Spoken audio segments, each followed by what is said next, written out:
Hi everyone, Belinda here. Welcome to my channel. You won't believe that I'm standing in what used to be a storage shed. My husband and I converted it into my she shed. This is my craft studio. I am so excited to show you. I put so much love into every corner, from the decor to the furniture and all the little details. Let's get started.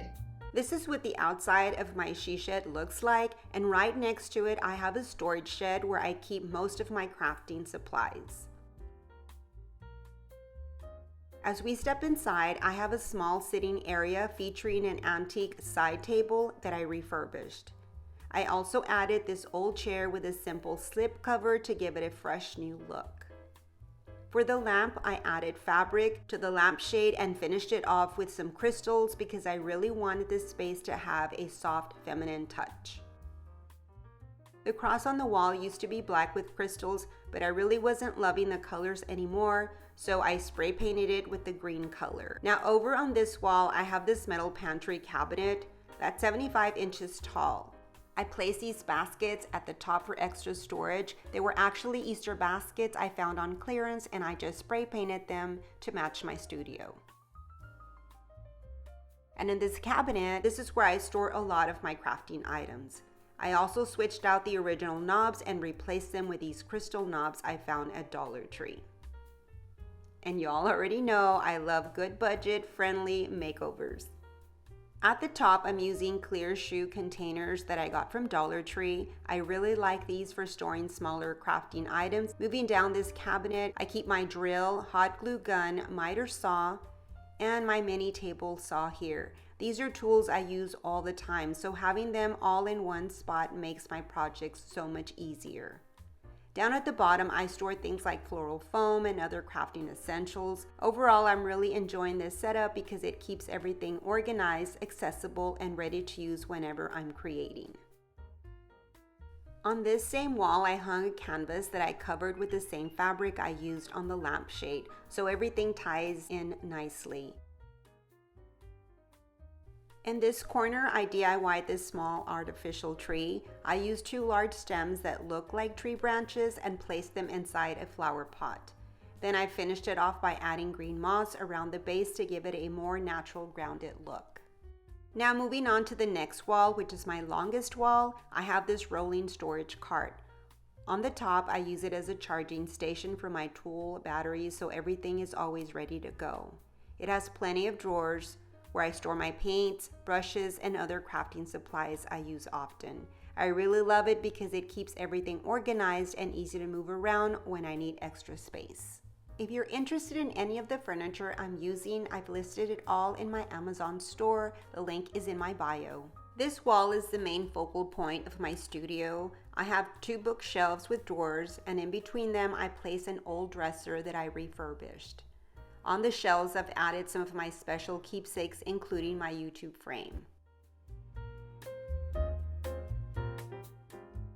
Now this was a simple hack. I used the same fabric to frame it inside this beautiful gold frame. This is a Dollar Tree lantern, and next to it is a gold letter B for my name.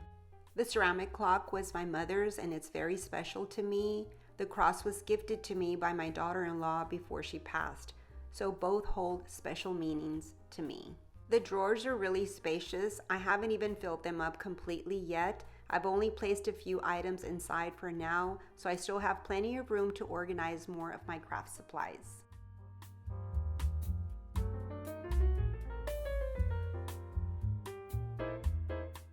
This dresser holds a lot of storage, and I keep more of my crafting supplies here. On top, I have a cute storage caddy where I keep my scissors, pens, and pencils, so everything is easy to grab. I also found these dog bookends at Dollar General, and since I'm a dog lover, I just had to get them. I also have a record player and radio here. It's not an antique, but it works perfectly and I absolutely love it. And on this other side, I have my other dog bookend and also a candle warmer, which I absolutely love. Above the wall, I have two frames with Bible scripture on them that add a meaningful and peaceful touch to my space. On this other bookshelf at the top, I have my glass house plant holder that I DIY'd recently. I'll have the video linked at the end. I also added these two little birds I found at Dollar Tree, so keep an eye out for them if they match your style. Down below, I have a Bible and a lamp and another gold frame where I use the same fabric again for a coordinated look. On the last shelf, I have my mini lantern terrarium that I also DIY'd, along with another basket for extra storage. I'm keeping everything nice, simple, and neatly organized. And here I like to hide my paper towels. If you're wondering the size of this shed, it's a 10 by 16. Now this is where all the crafting gets done. This is an electric standing desk and the height is adjustable. Let me show you. When I press the down arrow, the table lowers, and when I press the up arrow, it rises. It's perfect for crafting because I can easily adjust the height depending on what I'm working on. Once again, I have this linked in my Amazon store. On this other wall, I have a trash can and a computer desk. I use this desk for so many purposes, from organizing my future craft ideas to displaying my projects. Thank you so much for spending time with me today and touring my she shed. I hope this inspires you to create a space that you love. If you enjoyed this video, don't forget to give it a thumbs up, subscribe, and also don't forget to hit that notification bell so you don't miss out on any of my DIYs and all my home decor. I'll see you on the next one. Bye-bye and God bless.